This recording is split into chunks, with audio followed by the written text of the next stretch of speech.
So guys, जैसे कि last episode के एंड में देखा था, डर्डल ने तो साफ साफ मना कर दिया था कि मुझे चिंगू के बारे में कोई बात नहीं करनी। तो अब आगे अपन को चिंगू का सीन दिखाया जाता है, जो कि होता है जिम में वर्कआउट करे जा रहा होता है और फिर साथ ही काफ़ी ज़्यादा वर्कआउट करने के बाद थक जाता है, हाफ रहा होता है ज़ोर ज़ोर से। और फिर दिखाया जाता है जब जिम बंद करने का टाइम आता है तो वो मूनियन के साथ मिलकर सफाई करवाता है। मून कहती है ऐसा लगता है कि अब तुम इससे काफ़ी होकर हो चुके हो। चिंगू बोलते हैं आखिर किस चीज़ से। और मून बोलती है तुमको वर्कआउट करते हुए अभी ज़्यादा टाइम नहीं हुआ है, लेकिन इस सेमेस्टर तुम वाकई में बहुत कुछ कर रहे हो और मैं श्योर हूँ कि अगर तुम कुछ दिनों तक वर्कआउट नहीं करते तो तुम्हारा पूरा शरीर पॉसिबल है कि वो पूरा कर जाएगा। तुम पूरा दिन काम करने के बाद यहाँ पर आते हो, भले ये गर्मी की छुट्टियाँ चल रही हैं, इससे पता चलता है कि तुम इससे कितने ज़्यादा अटैच हो चुके हो। और चिंगू कहता है मुझे ऐसा लगता है कि बहुत सारा पसीना बहाने के बाद मेरा दिमाग एकदम साफ हो जाता है। मून कहती है तुमको हर बार सफाई करने में मेरी मदद करने की कोई ज़रूरत नहीं है, वैसे भी तुम काम करके काफ़ी ज़्यादा थक चुके होगे। चिंगू कहता है अरे बिल्कुल नहीं, इस फ्री में जिम का यूज़ करना मुझे थोड़ा बुरा लगता है, कम से कम मैं साफ सफाई करके तुम्हारी थोड़ी तो हेल्प कर सकता हूँ। मून कहती है मैं शिकायत नहीं कर रही हूँ, लेकिन फिर भी ये मेरे लिए चीज़ों को थोड़ा आसान बना देता है। चिंगू कहता है कल फिर से स्कूल शुरू हो जाएंगे, ये छुट्टियाँ बहुत लंबी लगें। मून बोलती है ऐसा शायद इसलिए क्योंकि हमारा स्कूल किसी को भी एक्स्ट्रा क्लासेस लेने के लिए फोर्स नहीं करता है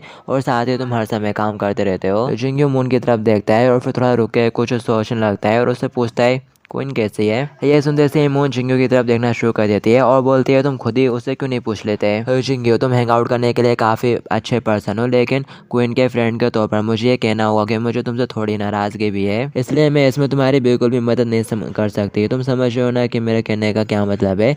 चिंगू कहता है हाँ। और फिर इसके बाद हमें नेक्स्ट सीन स्कूल का दिखाया जाता है। टीचर पूछ रहा होता है तो बताओ तुम लोगों की वेकेशन कैसे रही, और साथ ही कह रहा होता है चलो हम तुम्हारे सेकंड सेमेस्टर के फर्स्ट दिन को औसम बनाते हैं।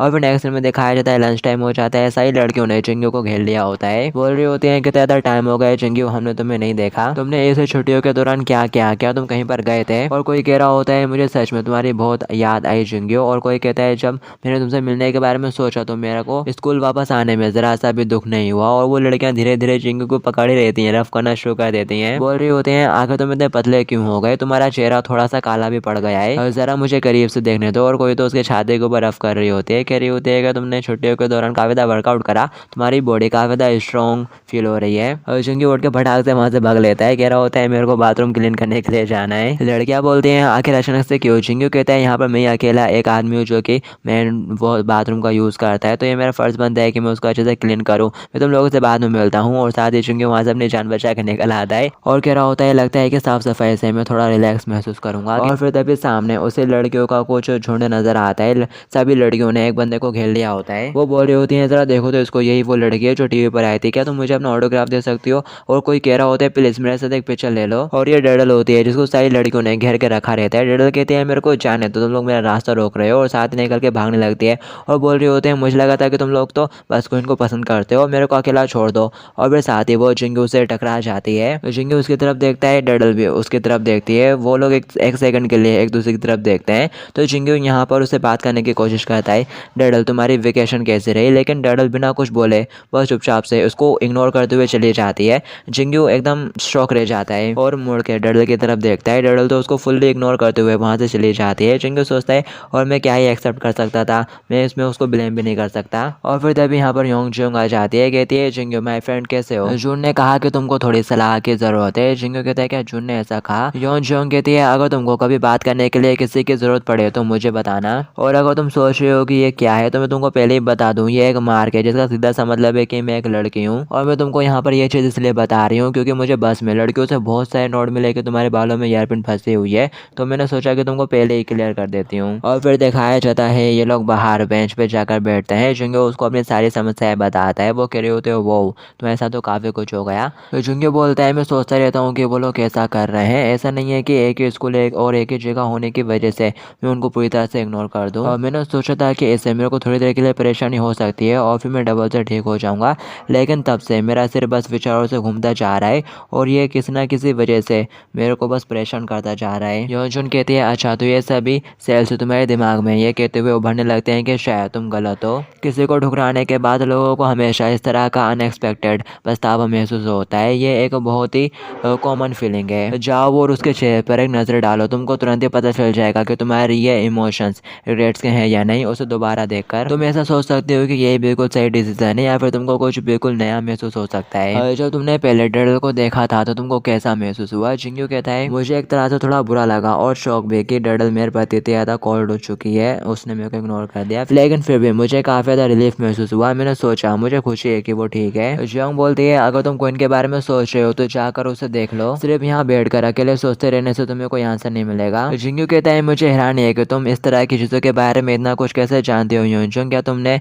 इन सब के बारे में इंटरनेट पर सीखा? यूनजुंग मना करती है और साथ ही उसको एक किताब दिखाते हुए कहती है मैंने ये सब कुछ इस किताब से सीखा है, ये जीवन के लिए एक गाइड की तरह है। और फिर दिखाया जाता है जिंगू क्वीन की क्लास की तरफ चलते हुए जाने लगता है, कह रहा होता है वो एकदम सही कह रही है, मैं तो बस ये श्योर करना चाहता हूँ कि वो ठीक है या नहीं, और कहीं उसे मेरी वजह से चोट तो नहीं पहुंची, कहीं वो हर्ट तो महसूस नहीं कर रही, और इसी वजह से मैं उनके बारे में सोचता रहता हूँ और कंफ्यूज महसूस करता हूँ। अगर कोई भी मेरे को पूरी तरह से इग्नोर कर देती है तो मैं इसके बारे में कुछ नहीं कर सकता। मैंने जो किया है उसके बाद कुछ भी उम्मीद करना मेरे लिए गलती होगा। अगर वो मुझे घूरती है या मुझे से नाराज़ होती है तो ये मेरी ही गलती होगी। और इसी सोच विचार के साथ जिंगू पहुँच जाता है क्वीन की क्लास के सामने और अंदर की तरफ झाँकते हुए कहता है यहाँ पर तो सिर्फ मून है, क्वीन कहाँ पर है? और वो देख रहा होता है, उसे कोई नज़र नहीं आती। तभी मून की नज़र जिंगू के ऊपर पड़े आती है। वो कहती है अरे जिंगू तुम यहाँ, और साथ ही वो उसको बता देती है कि क्वीन ने कहा है कि अब वो स्कूल नहीं आएगी। ये सुनने के बाद जिंगू थोड़ा हैरान हो जाता है। और फिर इसके बाद हमें डायरेक्ट रात का सीन दिखाया जाता है। सो जिंगू के घर पर ये लोग फिर से डर्डल का वो कुकिंग शो देख रहे होते हैं।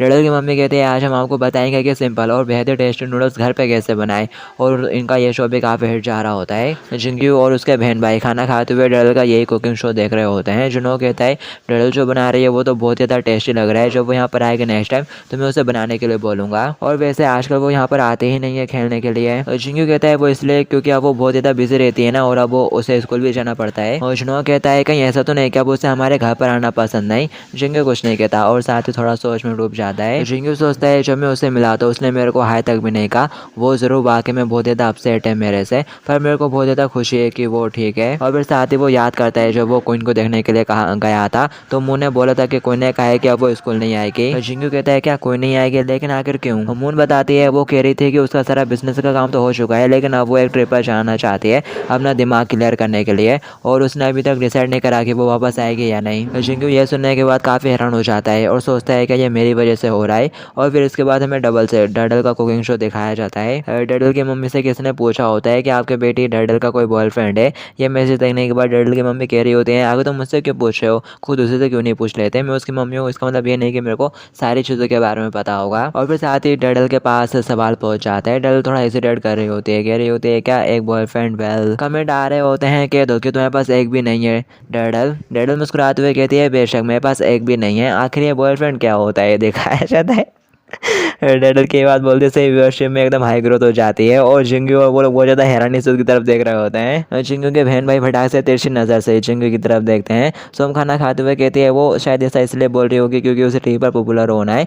डर्डल का कहने का मतलब कभी भी वो नहीं होगा, जबकि जुनहो उसकी तरफ घूर घूर के देख रहा होता है। जिंगू कहता है आगे तुम दोनों सोच कह रहे हो। और फिर इसके बाद हमें डर्डल के घर का सीन दिखाया जाता है। डर्डल की मम्मी के पास फ़ोन आ रहे होते हैं, उन्हें पता चलता है कि उनका कुकिंग शो अभी भी काफ़ी अच्छा कर रहा है, फर्स्ट प्लेस पर है, और उनको और भी ऑफर आ रहे होते हैं शूटिंग के लिए। दिखाया जाता है डर्डल की मम्मी डर्डल की तरफ गुस्सा करते हुए कहते हैं अब खाना बंद भी करी थी लेट नाइट में, कल हमें डबल से शूटिंग करना है। डर्डल मुंह बनाते हुए कहते हैं आखिर क्या गलत हुआ अगर मैंने थोड़ा खा लिया, और साथ ही पेट भरने के बाद वो अपने कमरे में आते हैं। करी होते हैं मैं तो बहुत ज़्यादा फुल हो गई कि तभी डर्डल की नज़र टेबल के ऊपर रखे उसे किंग फ्लैग के ऊपर पड़ती है जो कि क्वीन ने उसे दिया था। उसको देखकर वो फ्लैशबैक में चली जाती है जब क्वीन उसके पास आई थी। क्वीन कहती है क्या तुमने सुना कि मैं थोड़े टाइम के लिए कोरिया में नहीं रहूँगी? डर्डल कहती है तो क्या हुआ, और क्या तुम यहाँ पर अपने जीत के भाई बताने के लिए आई हो मेरे पास? क्वीन बोलती है जिंगू ने कहा कि मैं उसके घर से चली जाऊँ और वो मुझे प्यार नहीं कर सकता। ये सुनने के बाद डर्डल भी हैरान हो जाती है, कहती है क्या वो तुम्हारे पास भी नहीं गया, यानी तुम्हें और मेरे उसने हम दोनों को ही डंप कर दिया? क्वीन उससे बोलती है तुम जिंगू से थोड़े टाइम के लिए दूर रहना, जब मैं यहाँ पर नहीं होंगे तुम उसके पास जाने की कोशिश करोगी तो ये चीज़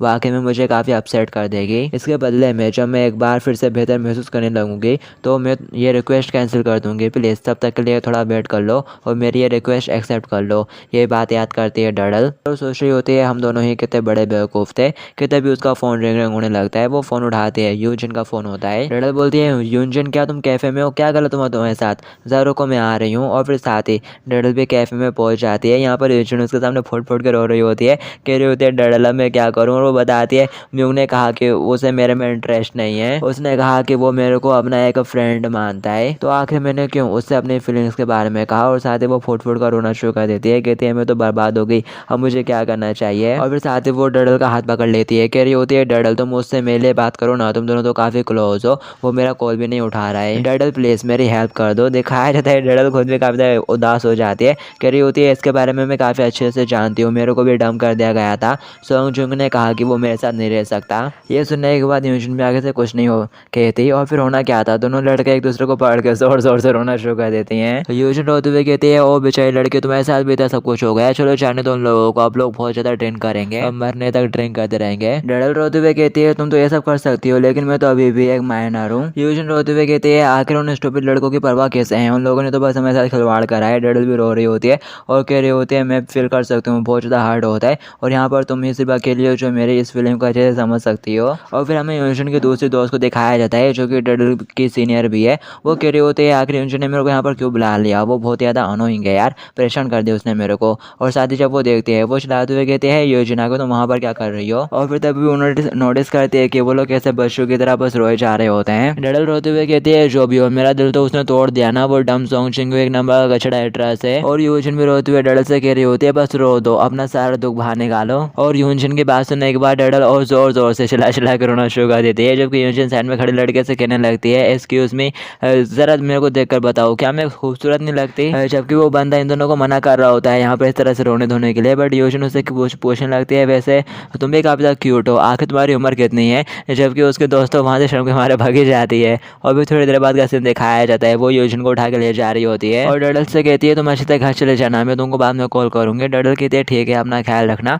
और साथ ही वो फिर से थोड़ी उदास से हो जाती है कि तभी पीछे भी लड़का डडल को आवाज़ देता है और डडल तुम यहाँ पर। डडल बोलती है आखिर तुम इतनी लेट घर से बाहर क्या कर रहे हो, क्या तुम्हें डर नहीं लगता। वो लड़का हाथ पे बॉल घुमाते हुए कहता है इस ओके मैं तो एक मैन हूँ और मैं तो बस यहाँ पर अपने दोस्तों के साथ सोकर खेल रहा था, और वैसे तुम यहाँ पर क्या कर रही हो। डडल कहती है अरे हाँ क्या म्यूंग आज घर पर है। वो लड़का कहता है क्या मेरा ब्रदर, आखिर उसके बारे में क्या। डडल बोलती है ये यूजिन की वजह से, मेरा मतलब मैं उससे थोड़ी बात करना चाहती हूँ किसी मैटर पे। वो लड़का फटाक से अपने भाई को फ़ोन लगाता है और कह रहा होता है वो तो फ़ोन का जवाब ही नहीं दे रहा है, मुझे लगता है कि शायद वो घर पर नहीं है।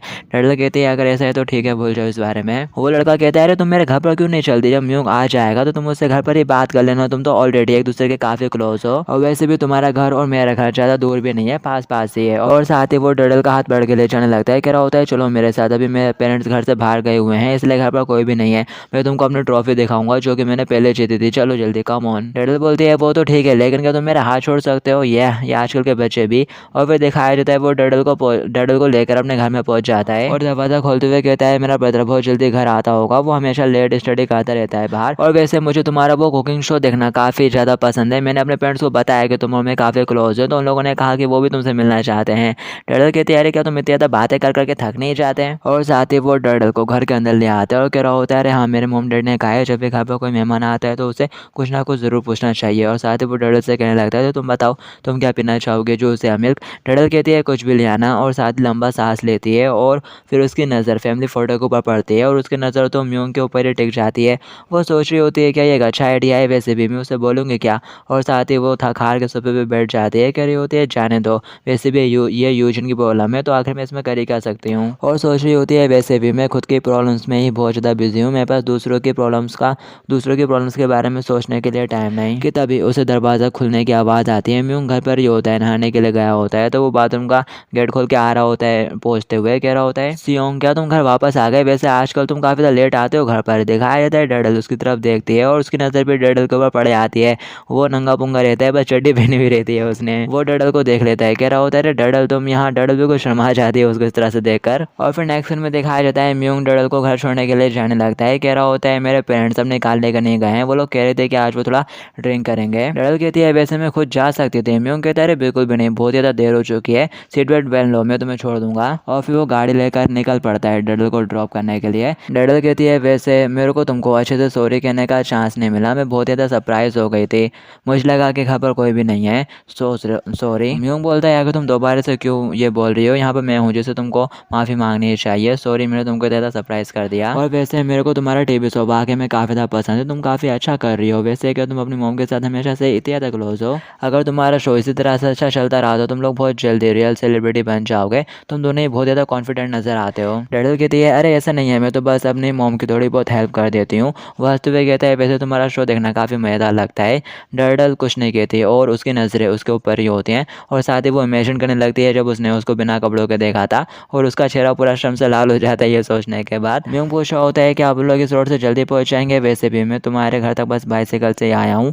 जबकि डैडल कुछ नहीं कहती, वो सर झुकाए बस कुछ सोच रही होती है शायद, और वो लोग ब्रूम ब्रूम करते हुए गाड़ी में जा रहे होते हैं। और फिर इसके बाद अपन को सोंग शिंग का सीन दिखाया जाता है जिसने अपने बहन भाइयों को सुला दिया होता है, लेकिन उसको नींद नहीं आ रही होती है शायद। वो दरवाजे के पास जाकर बैठ जाता है और डैडल के बारे में सोच रहा होता है जब उसने टीवी पर कहा था ऑफ कोर्स मेरा कोई बॉयफ्रेंड नहीं है, आखिर ये क्या होता है। यह सोचने के बाद जिंगू कहता है ऑफ कोर्स वो यही तो कहेगी। वैसे ये काफ़ी अच्छी न्यूज़ है कि डैडल बहुत ज़्यादा खुश है और काफ़ी अच्छा कर रही है, इसलिए अब मेरे को ज़्यादा बुरा फील नहीं हो रहा है, मेरे को डैडल के लिए खुशी है। और वो आसमान की तरफ देखना शुरू कर देता है। और फिर इसके बाद अपन को डबल से म्यूंग का सीन दिखाया जाता है। म्यूंग कहता है आप लोग आ गए, और फिर तभी वो डैडल की तरफ देखता है। डैडल तो सो चुकी रहती है, वो उसके कंधे पर हाथ रख के उसे उठाने की कोशिश करता है डैडल डैडल बोलते हुए। डैडल उसके हाथ की तरफ झुक जाती है। म्यूंग जब उसे गौर से देखता है तो उसके पॉइंट ऑफ व्यू से डैडल को जिस तरह की नजर आ रही होती है उसको देखकर वो भी स्माइल करने लगता है आगे से, कि तब भी डैडल के मुंह की लार उसके हाथ पर गिर जाती है। वो फटाक से अपना हाथ पीछे की तरफ खींचता है और डैडल की नींद खुल जाती है। और फिर डैडल गाड़ी से बाहर आ जाती है, कह रही होती है तुम्हारा बहुत बहुत शुक्रिया मेरे को घर छोड़ने के लिए। वो कहता है इसकी कोई ज़रूरत नहीं। डैडल बोलती है तुम अच्छे से जाना, और साथ ही झुके उसे गुड बाय बोलती है। वो भी आगे से स्माइल पास करता है कि तभी यहाँ पर डैडल की मम्मी की छोटी सी गाड़ी आ जाती है। वो कहती है अरे डैडल तुम, और डैडल भी अपनी मोम को देखकर चौंक जाती है। डैडल की मोम उस लड़के को भी देख लेती है, कह रही होती है डैडल ये सब क्या है, क्या तुम इसके साथ कार में वापस आई। डैडल बोलने लगते हैं मोम असल में तभी म्यूंग आगे बढ़ता है और कह रहा होता है आपसे मिलकर अच्छा लगा। डैडल मेरे छोटे भाई का ख्याल रख रही थी और बहुत ज़्यादा देर हो गई थी तो मैं उसको छोड़ने के लिए यहाँ तक आ गया। डैडल की मम्मी गाड़ी से बाहर निकल आती है और कहती है तो तुम मेरी बेटी को घर तक छोड़ने के लिए आए हो। म्यूंग कहता है हाँ, और बताने लगता है कि मेरा नाम म्यूंग है और डैडल मेरे छोटे भाई के काफ़ी ज़्यादा क्लोज है। जबकि डैडल घबराई हुई रहती है, बोलती है मोम जल्दी से गाड़ी के अंदर बैठो अपन को यहाँ से चलना है। लेकिन उसकी मोम अजीब सी नजरों से उसकी तरफ देखती है। डैडल घबरा जाती है और फटाक से धक्का देते हुए उन्हें ले जाने लगती है, कह रही होती है जल्दी चलो गाड़ी के अंदर बैठो अपन को घर जाना है। और म्यूंग पीछे से गुड नाइट बोलने में लगा हुआ रहता है जब भी डैडल की मम्मी रुक जाती है, कह रही होती है जा रुको, और म्यूंग की तरफ मुड़ के देखती हैं और बोलती हैं यंग मैन क्या तुम जाने से पहले थोड़े रामेन खाना पसंद करोगे। डैडल पूरी तरह से घबरा जाती है जबकि आगे से वो भी एकदम शॉक हो जाता है, कह रहा होता है हकलाते हुए हाँ ज़रूर। और फिर नेक्स्ट में दिखाया जाता है यहाँ पर डैडल खाना बना रही होती है जबकि डैडल की मम्मी म्यूंग से बातें करने में लगी हुई रहती है। डैडल की मम्मी बोलते हैं डैडल के पापा घर पर नहीं रहते, वो एक पायलट है, वैसे तुम्हारे पापा क्या करते हैं। म्यूंग बताता है वो एक आर्किटेक्चर कंपनी में काम करते हैं। डैडल की मम्मी बोलती है वैसे तुम डेहान यूनिवर्सिटी के स्टूडेंट हो ना, वैसे वो काफ़ी ज़्यादा अच्छा स्कूल है और तुम अच्छे से पढ़ाई भी करते होगे, वैसे तुम किस चीज़ की पढ़ाई कर रहे हो। म्यूंग बताता है मैं लॉ की पढ़ाई कर रहा हूँ। डैडल कहती है मॉम उसे इस तरह की चीज़ें पूछना बंद भी करो। डैडल के मुंह गुस्सा करते हुए कहते हैं शट अप, तुम मुंह बंद करो चुपचाप से रामेन बना। और साथ ही वो म्यूंग से फिर किसी अच्छे से बातें करना शुरू कर देती हैं, कह रही होती है वाओ तुम्हारा तो काफ़ी ज़्यादा ब्राइट फ्यूचर है और प्लस में तुम मेरी लड़की से बस 4 साल बड़े हो, तुम्हारी मॉम को तुम्हारे ऊपर वाकई में बहुत ज़्यादा प्राउड होगा। मैं बेट लगा सकती हूँ कि वो बहुत ज़्यादा खुश होंगी क्योंकि उनके पास तो तुम्हारे जैसा हैंडसम और रिलायबल बेटा जो है। और वैसे मुझे भी एक ऐसे बेटा चाहिए था, आई गेस मेरा सन इन लॉ इस कमी को पूरा कर सकता है। और साथ ही वो बेड से हंसना शुरू कर देती हैं। डैडल रामेन बना के ले आती है।